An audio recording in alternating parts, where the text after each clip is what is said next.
Human anomaly David, Gavi says as the light level is raised. There has been a development. Sending data. David rubs his eyes as he stands, letting a yawn escape before getting his tablet and checking over the results of the pulse scan, his eyes widening in alarm. Is this verified? He asks as he taps and pulls more information. Yes, however, I did scrub the data from the sensor system, Gavi says back. There is evidence of terraforming efforts. They are crude and simplistic, but they are there. The planet may have survivors. Shit. I am required to report this then, and if they check the logs, they will find your tampering. David puts the tablet down and inhales hard through his hands to think. Yes, Gavi says like it isn't an issue. Before you spiral, you are been requested to briefing room 5 immediately. Who is calling me? David asked back, still trying to get his mind sorted. I am under orders not to tell you. Now please hurry. You need to beat the rest of the ship.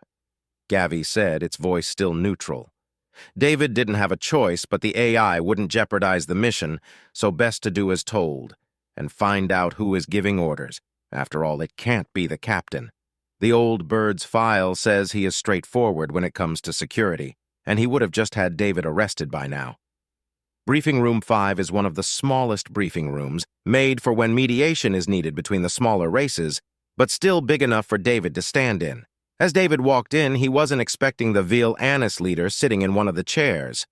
But that makes a bit of sense. They probably made Gavi and set him up so he can't hide information from them. Jaylo? David said as he walked in.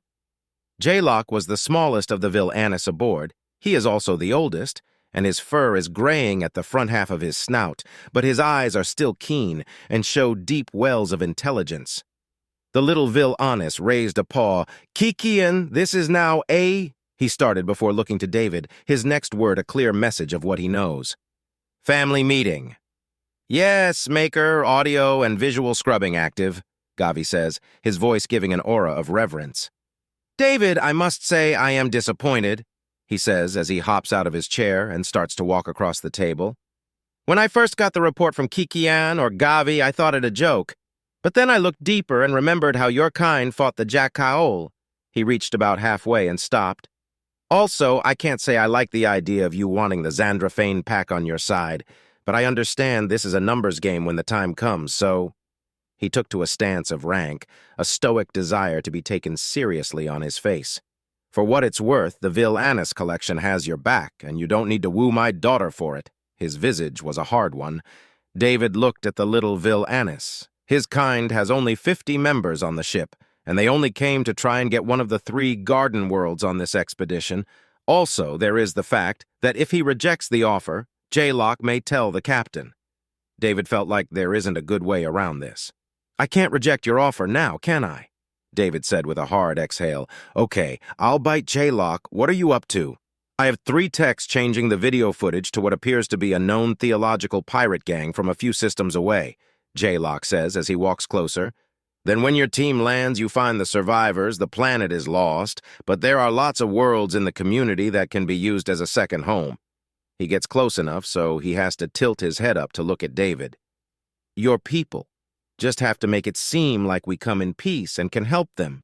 Then I'll drop the info on the captain, say it's a glitch in the drone's software. It's Gaindo's make from 10 years ago. So it's plausible. Your team confirms a request for rescue, and we are done. The tight beam is sent back to Earth, and we keep going and finish the mission. I must say I am impressed. David lowered a bit into a squat so he can have an eye-level conversation. But I should have known you would find out. The Republic of Humanity happily accepts your help. Thank you once again for helping us in our time of need. He lets a gentle and reassuring smile curl his lips. Jaylo's tail starts moving across the table surface with joy. And we thank you for seeing us when so few do. Right. Now how about I take you over to the mess hall? Breakfast should be starting soon, David said as he shifts a bit to give Jaylo clear access to his left shoulder. It would be my honor, Kayakon, Jaylo says, and he walks on and sits down. Kayakon is the Vil-Anis word for protector, a word they use when addressing humans, especially ones they are fond of. However, it also means a wrathful angel, as they are one of the few races that have accepted humanity's past and present. After dropping Jaylo at the insectivore mess hall, David made his way to the omnivore one. His team was in there already, and it looked like they were in the process of getting ready to sit down to eat. He saw that Hirth and Samantha had saved him a seat, but he gave them a nod to let them know he would be over in a second. Before he scans the room and spots his quarry off by one of the corners, seating in a booth with the 4 Zondradanes from the command center, is Alaris, however. She is sitting on the end rather than the middle of the booth, and he takes a deep inhale before starting to move. His hand finds his visor with ease, and as he takes it off, most of the tables along his path either freeze or start hissing his way, but he doesn't care. His eyes are set on his prize, so he approaches slowly and carefully. She turns her head to the noise, and her eyes lock on his, not with fear or worry, but joy, as she stands up and extends her arms to him. He quickens his pace, not enough to make anyone jumpy, but enough so that he could have a second or two more. As he gets closer, the hissing turns to a growl, as they all note his approach at their leader, but he does not slow until one Zandrafane gets bold and blocks his path. "Stop! You will not approach further!" He growls with a snarl, his hands to his side with claws out, a glint of readiness to protect his pack leader sitting in his eye, a clear signal of his loyalty.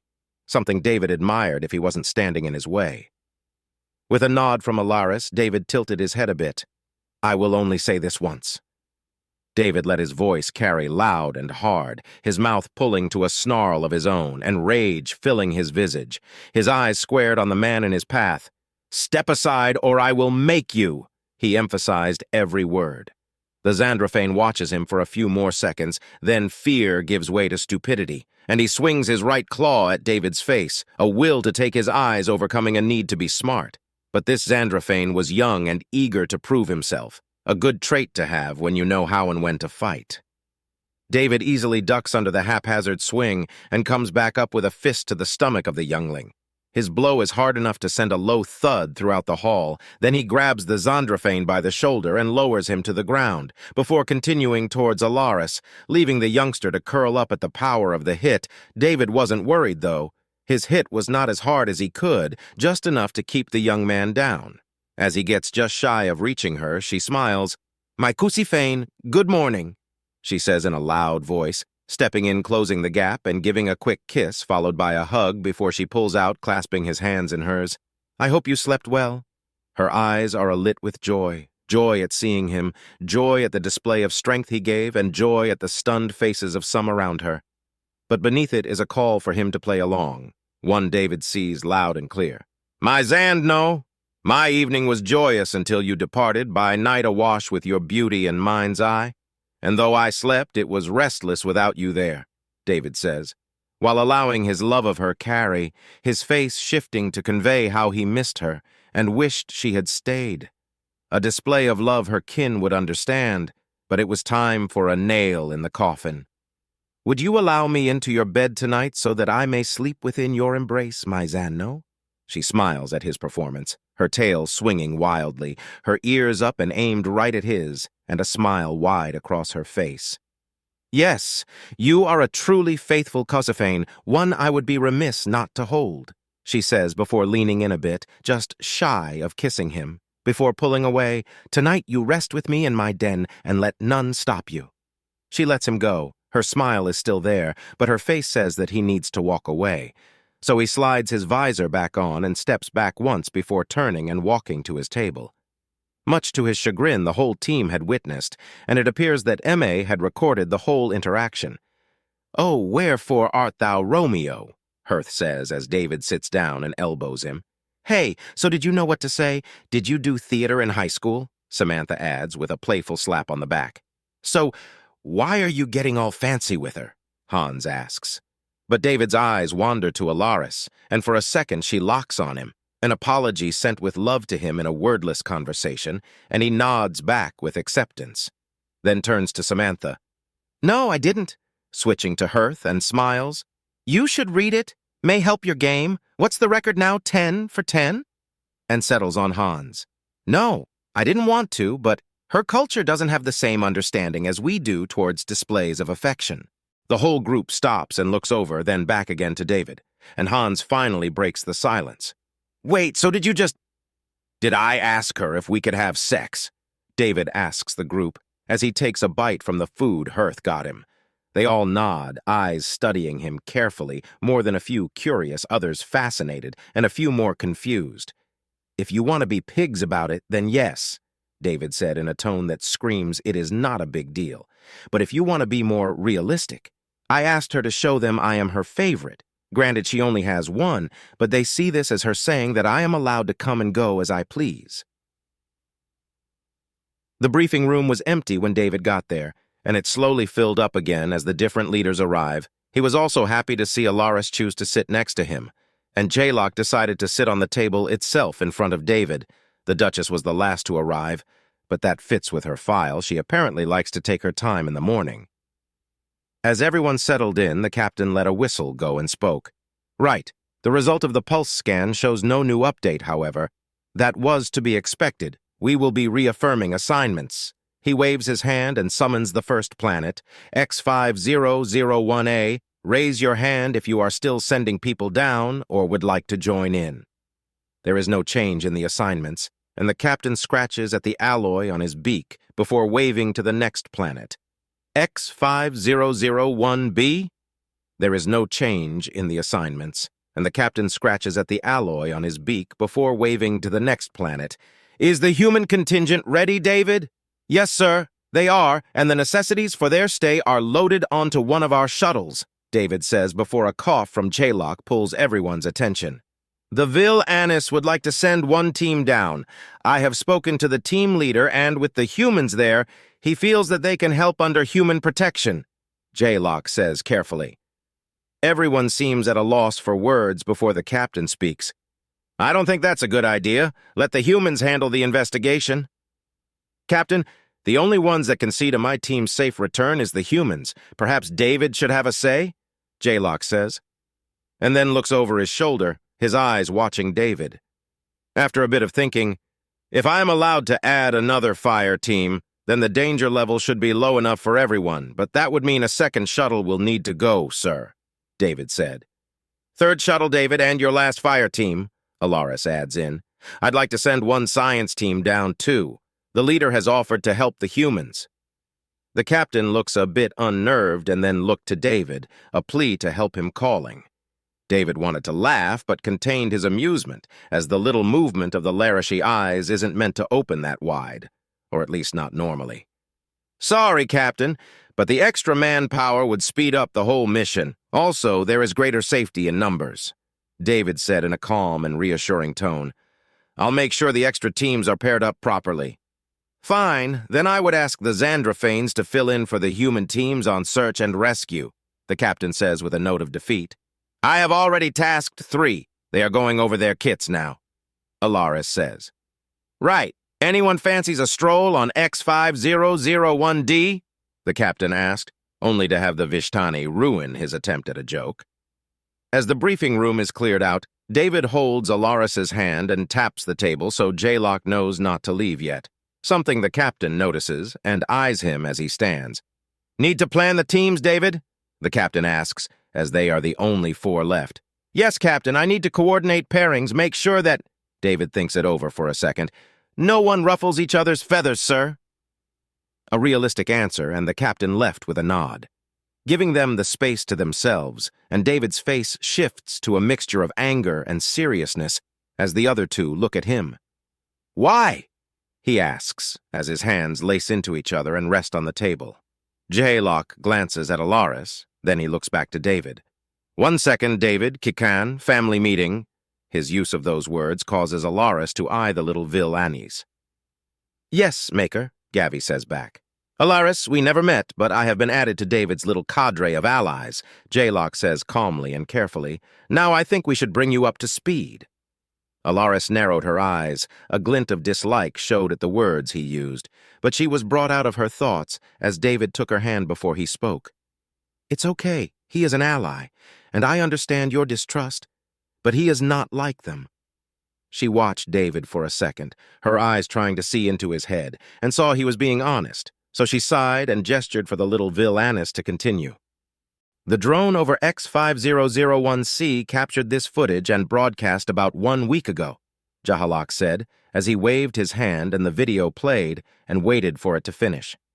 I don't think we should inform the Villanis or Xandraphane teams about this, but the last update should be given to the humans they would need to know.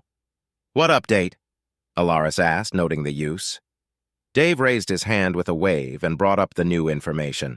There are signs of terraforming efforts, along with simplistic biophages dispersal. There is a chance that some of the people had survived and are trying to rebuild. Wait, all this would have been seen by the sensors? Why is the captain saying there is no news? Alaris asked after a thoughtful second. Because Kikan has been scrubbing the information as natural stellar satellites and the terraforming efforts as random turbulent storms, Jaylo responds, his eyes watching the two Deathworlders closely. And my son is currently adding some code to the scanner to make it look like a failure to ID the orbital debris field and terraforming, and doctor the footage to make it look like it is the work of the Light Silver Crusade. Alaris keeps reading the information on the screen. That amount of work and the speed they are going, their world is going to be like that for at least 1,000 alignments. She tightens her hand around David's, imparting a lot of force as she does. Those that are there today, they might not see the end of this work if it ever finishes. Yes, which is why I need to update the humans. They know about the attack, so they need to know there are survivors, David says, gently squeezing her hand. My kind are responsible for this tragedy, and I'll make sure the Republic comes to help. But your team, the one that you want to send down, I don't think they would understand, not unless we tell them everything. You are right, they wouldn't. Most of them are young. They were safe and away from the war, and they don't understand what your distant kin did, or what you can do. She shifts and looks at him. I think you are right. Best not tell them, would add proof to the deception. But what about the Villanis team? Surely they know. No, the only one Kikan has to obey is me, and I have only told my daughter and son about the humans' mission, Jaylo says, care and honesty in his eyes. The team I want to send down is under orders to help the humans in any capacity they can. Their reaction to the issue will make them take a look at the data and find the faults. Okay, now back to my question, David said carefully. Why are you two jumping at the bit to go? And why are you preemptively talking to the team leaders you want to send? The two unlikely allies glanced at each other, but Jaylo raises his hand, giving Alaris a right to speak first. The team leader is Kianlin, and she wants to see what happened to the planet. She believes that this was an ecological disaster, and that there may be evidence that would help some of our planets avoid such a fate. Alaris said carefully. And I couldn't block her under a reason like let the humans handle it. It would have weakened my control more. That made too much sense and was the obvious answer. If she had stopped the team, it would look like she favors humanity over Xandraphanes and would paint her in a more submissive light. Someone that can be pushed aside, even more so with the reason behind the request is for the betterment of the Conclave. My team is made up of members that had spent time on Eden, studying there. They all understand the human ways of collecting data, which they say is woefully under-effective, Jaylo said in a slow and calm tone, not wishing to insult. And they would like to present a fuller picture, so they asked me to allow them to come, so that the data collection can be done by drones and not limited by life support systems. Villanis drones are by far the best out there, but you can't buy them. To get a drone from a Villanis is like getting the puppy of a best friend's dog, not something easily handed out. Mainly because each drone has a semi-sentient AI core that lets it literally act like a dog sometimes. However, it is great for scouting and gathering data. David lifted his visor and rubbed his eyes for a second before lowering them again. Well, I can't argue against that, but I would need to set up the teams right. David turned his head a bit to Alaris. This Kianlin, would she listen to Hearth if he is assigned as her guard or leader? Alaris furrowed her brow and thought it over for a second. No, she is too traditional. She would only listen if what he has to say is in line with what she wants to do. She raised her hand, pulled a bit, and twisted on her hair by its ends. And she would disregard his orders if she is endangered, and would fight him if he tries to forcefully protect her. Okay, then we will have Fireteam Charlie watch her team, David said. Samantha isn't going to like it, but tough, Alaris. You are going to need a way to make Samantha seem like the expedition leader. He stroked his chin and thought over what he knew of her culture, and an idea came. What if you address Samantha as the host huntress? Host huntress, or in Xandris, Calden, it is a title used to speak with the female that leads a war host. A great honor and title to have. It marks you as the strongest among the strong and wisest among the wise. And Alaris's eyes spoke of it being a great idea, however, there was an extra bit behind. Yes, that could work, but it will also be wise to address her first and allow her to debrief the whole expeditionary team, having her come up and give the breakdown. Alaris shifted in her seat. That would show me as trusting her judgment. That is a wise decision, my Xand, no? His expression was one of joy. Jaylo, the leader of your team, you said they spent time on Eden? David asked as he shifted his focus. Yes, they had done their final years of tutelage there. They have a good understanding of humans, so I don't think any of them will have an issue, Jaylo said back. Okay, I'd like to keep Fire Team Alpha with my ground team, so Bravo will be protecting your folks. Rick is good, a bit green, but not an idiot, David said. Also, he had spent his time on Eden when he was in boot camp, so they can form a bond over that. The three exchange looks, all coming to an agreement, then David has a second idea, one that was less great, but just as needed. Alaris Chaylock, I need you to hear me out completely before you say anything, he said carefully as he shifted to move his head from one to the other. Their looks are inquisitive, but he has their attention. Alaris, I want you to address the expedition for the full debrief. Also, I want you to let Jaylock stand on your left shoulder, he said in a calm but serious tone, as he interlaced his fingers on the table. Jaylock, I need you to allow this, because it would send a clear message that everyone on this is equal and no one is to be left behind. Their faces show a vast dislike of his plan, but he continued, Alaris, if you are the one to address them all, it would make it seem like you are the one in charge of the support element up here on the ship. However, with Jaylock on your shoulder, that gains an extra meaning for the Xandraphanes and Villanis that are going. He shifted a bit to face her. To the Xandraphanes, it will mean that while you are in charge, you value everyone's safety, a clear message for your team not to disregard anyone. Then turned his head to Jaylock. And to the Villanis, it will show that you have faith and confidence in her skills as a leader and protector, something they will recognize as a sign for their safe return. The two looked away and stared off into the void of time, deep thoughts running before Alaris turned to Jaylock. I am fine with this plan. It will make it clear that this is a mixed expedition, and we had done our work when making these plans. That being said, she focused her eyes with a hardness on Jaylock. This is a one-time thing. Don't expect me to allow you to have a ride again.